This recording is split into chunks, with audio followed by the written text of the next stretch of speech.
그날은 다른 날처럼 시장을 돌고 있었어요. 오래된 천막 아래 비눗물 냄새와 튀김 냄새가 섞인 공기 속에서 익숙한 상인들의 인사소리가 들렸죠. 그때였어요. 제 아들이 제 옆에 서 있었습니다. 손에는 낡은 셔츠 하나, 비닐봉투 안에는 풀리지 않은 단추가 굴러다니고 있었어요. 그 단추는 마치 세월처럼 달아 있었죠. 아들은 저를 보며 멈춰 섰어요. 그 눈빛엔 놀람보다 오히려 오래 참아온 슬픔이 먼저 비쳤습니다. 저는 그 아이 눈을 피했습니다. 그 순간 숨이 막히더군요. 손끝이 떨리고 목이 메어왔어요. 사람들은 제가 그냥 물건 사러 다니는 줄 알았겠죠. 하지만 사실 저는 매일 잃어버린 걸 찾으러 나갔던 거예요. 저는 올해 72입니다. 평생 장사를 하며 손끝에 굳은 살이 배인 사람이지요. 남편이 떠난 뒤엔 시장을 도는 게 제 하루의 일과가 됐습니다. 그날도 다른 날처럼 시장을 돌고 있었어요. 시장 구석 오래된 천막 아래에서 제 아들이 제 옆에 섰습니다. 아들은 몰랐어요. 제가 왜 매일 같은 시간에 그 좁은 골목 끝으로 걸어 들어갔는지를요. 비가 와도 눈이 와도 저는 늘 같은 발걸음으로 그 길을 걸었습니다. 신발 밑창은 점점 닳아갔고 손엔 언제나 같은 청가방이 들려 있었죠. 그 골목엔 작은 천막 가게 하나가 있었어요. 허름한 가게 앞 낡은 옷더미 사이로 바람이 스며들면 셔츠 자락이 살짝 흔들렸죠. 그 자락이 바람에 흔들릴 때마다 남편의 웃음소리가 들리는 듯 했어요. 가끔 지나가는 아주머니들이 물었습니다.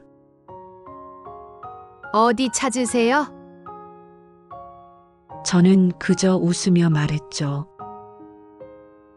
그냥 잃어버린 게 있어서요. 그게 단추라고 말할 수 없었어요. 하지만 더 깊은 이유가 있다는 것도 말할 수 없었습니다. 차라리 그렇게 웃어넘기는 게 누구한테나 편했거든요. 아들은 그곳이 그냥 오래된 시장 골목 중 하나라고 생각했을 겁니다. 하지만 그날 그 아이는 우연히 제 뒤를 따라왔어요. 그리고 제가 멈춰 선 자리를 봤죠. 그 순간 그 아이 얼굴에서 핏기가 사라졌어요. 입술이 떨리더니 한참을 아무 말도 못했습니다.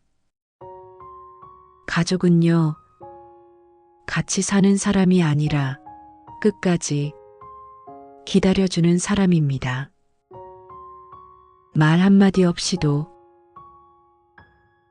그 사람이 힘들 때 뒤에서 조용히 바라봐주는 마음, 그게 진짜 가족이 아닐까요?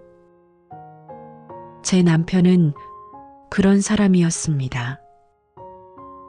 늘 묵묵히 제가 돌아설 때마다 그 자리에 있던 사람. 화도 원망도 없이 늘 같은 눈빛으로 저를 바라보던 사람. 그이는 말이 참 적었어요. 시장에 함께 나가면 굳이 손을 잡지 않아도 제 속도를 맞춰 걸어주던 사람. 제가 멈추면 멈추고 비닐봉지가 무거워 보이면 자연스럽게 손을 내밀던 사람. 그런 사람이었죠.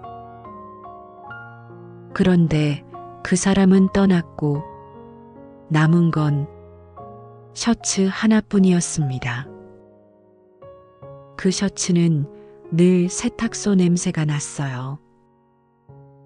아침마다 다림질에서 입던 하늘색 셔츠. 그 옷깃엔 아직도 그 사람의 향수 냄새가 남아 있었습니다.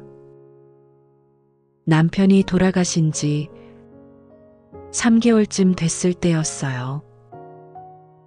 장례식을 치르고 절차들이 끝나고 조문객들도 모두 돌아간 뒤 남은 집안은 유난히 조용했습니다. 그날 그 셔츠를 정리하다가 단추 하나가 떨어졌어요. 바닥을 대굴대굴 굴러가더니 책상 밑으로 사라졌죠. 저는 한참을 바닥에 엎드려 찾아봤어요. 먼지가 쌓인 책상 아래서 겨우 손끝에 닿은 단추 하나.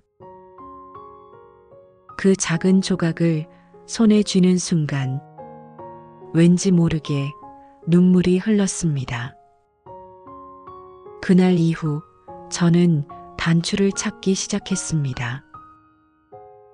처음엔 단순히 셔츠를 고쳐야 한다는 마음이었죠. 마치 남편이 셔츠 단추 떨어졌으니까 고쳐놔요.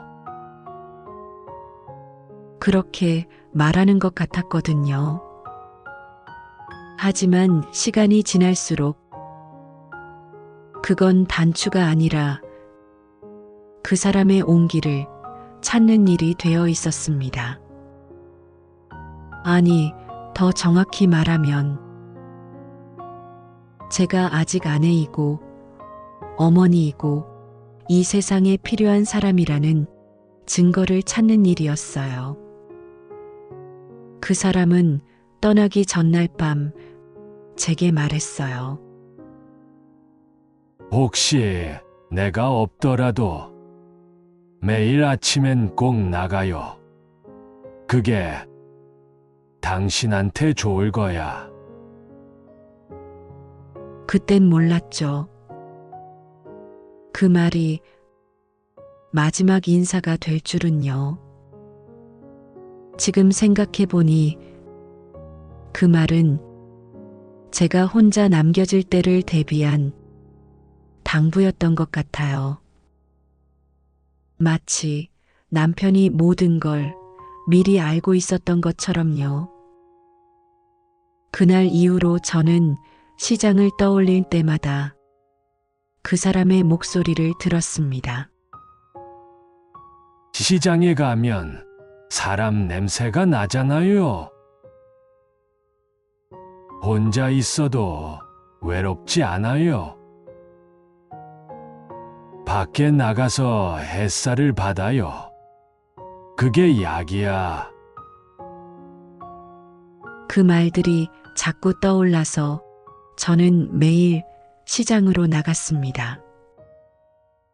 그리고 매번 그 사람의 그림자를 찾았어요. 낡은 셔츠와 단추들 사이에서 사람들의 발걸음 소리 속에서 요즘 부모들은요. 자식 얼굴보다 자식 사진을 더 자주 봅니다.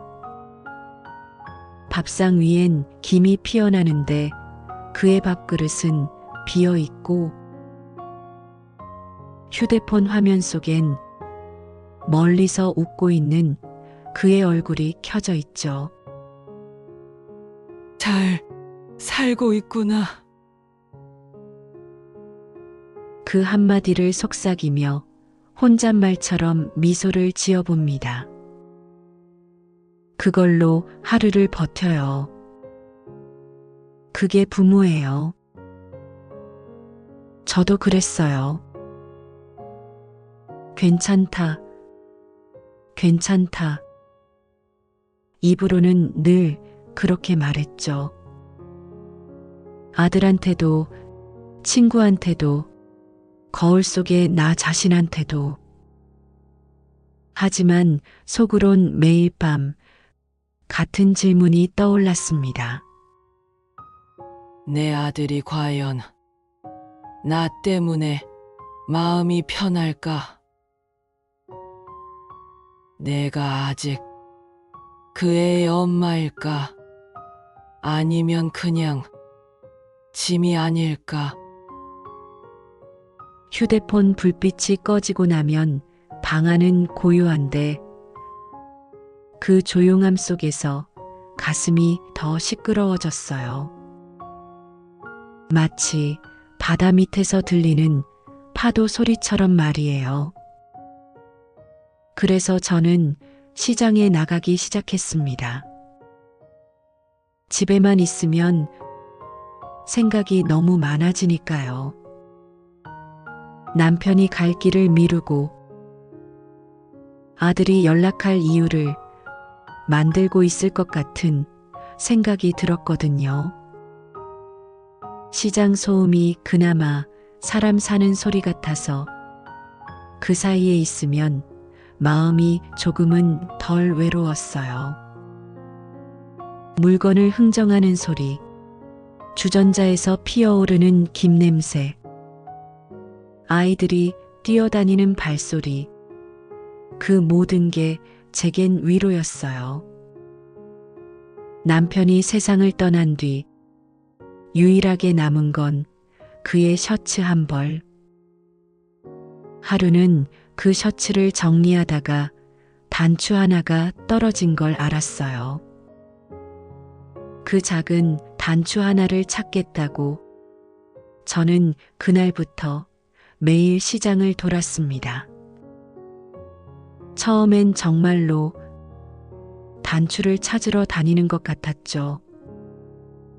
하지만 이제는 알아요. 그건 명백한 거짓이었어요.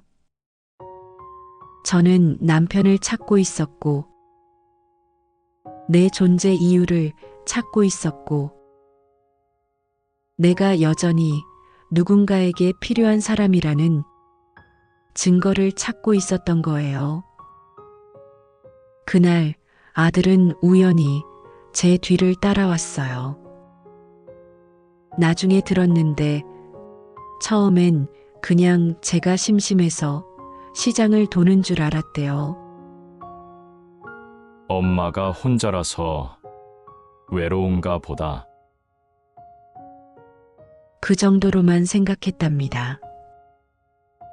하지만 제 발걸음이 늘 같은 골목, 같은 가게 앞에서 멈춘다는 걸 보고 그제야 알았대요. 제가 찾고 있던 게 물건이 아니라 사람이었다는 걸요. 아들은 그날의 일을 이렇게 말했어요. 엄마가 아빠를 찾고 있었구나. 그리고 덧붙였어요. 엄마가 아직도 아빠를 기다리고 있었구나. 그 말을 듣는 순간 제 가슴이 쿵 내려앉았어요. 눈앞이 아득해졌죠. 그날도 저는 단추를 찾으러 시장을 돌았어요. 늘 가던 그 골목, 바람이 불 때마다 천막이 부딪히는 소리가 들렸죠. 사람들 목소리 사이로 흘러나오는 트럭 엔진 소리, 손끝에 닿는 단추들의 차가운 감촉. 그날은 왠지 마음이 이상하게 가벼웠어요. 오늘은 꼭 찾을 수 있을 것 같았거든요. 마치 남편이 옆에 있는 것 같은 느낌이었어요. 그런데 등 뒤에서 익숙한 목소리가 들렸어요. 엄마, 낮고 떨리는 목소리. 이제 그만하세요. 손에 쥐고 있던 단추가 그 자리에서 또르르 굴러 떨어졌어요. 마치 시간이 멈춘 것처럼요. 저는 웃었습니다. 그 웃음이 왜 나왔는지는 저도 잘 모르겠어요. 울음이었는지도 모르죠. 그냥 그 아이의 얼굴을 보니까 이상하게 따뜻했어요. 나이가 든 아들의 얼굴엔 제 남편의 눈이 있었거든요. 그래도 나는 숨을 고르며 말했죠. 너희 아버지가 입던 그 셔츠가 아직도 제일 좋아. 그 순간 아들은 아무 말도 못했습니다. 입술이 떨리고 눈이 붉어졌어요. 그리고 한참을 조용히 울었습니다. 시장 소음이 멎은 것처럼 느껴졌어요. 천막이 흔들리고 햇살이 기울던 그 자리에서 저희 둘만 시간이 멈춘 듯 했죠. 사람들이 지나가면서 저희를 봤지만 저흰 신경 쓰지 않았어요. 그날 시장 골목 한 구석에서 저희는 처음으로 서로의 마음을 보았어요. 우린 종종 가까운 사람의 괜찮다를 너무 쉽게 믿어버립니다. 하지만 우리 세대의 괜찮다는 힘들지만 말 안 하겠다는 뜻이에요. 그 말 속엔 참 많은 게 숨어 있죠. 포기, 미련, 그리고 사랑. 아들은 그날 깨달았대요. 제가 괜찮다고 했던 모든 날들이 사실은 제일 외로웠던 날들이었다는 거를요. 그리고 저는 깨달았어요. 아들이 자주 연락하지 못했던 건 저를 버린 게 아니라 저를 상처 주고 싶지 않았던 거라는 걸. 결국 저희는 괜찮다로 서로를 지키고 있었던 거예요. 그날 이후로 아들은 시장에 갈 때마다 저 대신 단추를 찾아줍니다. 처음엔 아무 말도 없었어요. 그저 제 봉투 안에 작은 단추 하나를 조용히 넣어두곤 했죠. 지난 3달 동안 벌써 7개의 단추가 모였어요. 그 단추들이 모이면 남편의 셔츠 하나가 완성될 겁니다. 하지만 그건 단순한 옷이 아니에요. 그 안엔 그 사람의 온기와 우리 가족의 시간이 함께 꿰매져 있겠죠. 아들과 제가 함께 찾은 시간, 함께 울었던 시간, 함께 이해하게 된 시간. 그게 우리가 아직 서로를 이어주는 방법이에요. 혹시 여러분의 부모님도 그리고 여러분도 괜찮다는 말 뒤에 숨겨둔 마음이 있으신가요? 아무 말 없이 무언가를 지키고 계시진 않나요?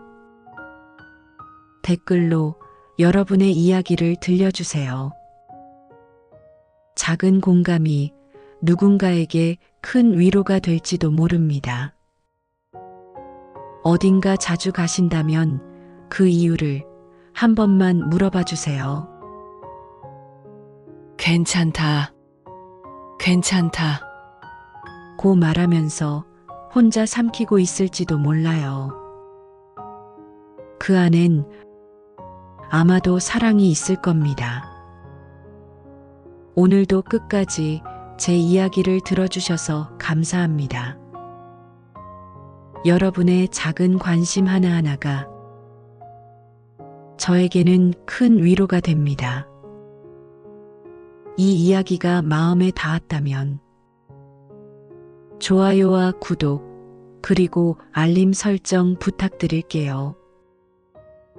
댓글로 여러분의 생각을 나눠주시면 더 많은 분들과 따뜻한 마음을 함께할 수 있을 것 같습니다. 다음 시간에도 더 솔직하고 따뜻한 이야기로 찾아뵙겠습니다. 늘 건강하시고 행복하세요. 안녕히 계세요.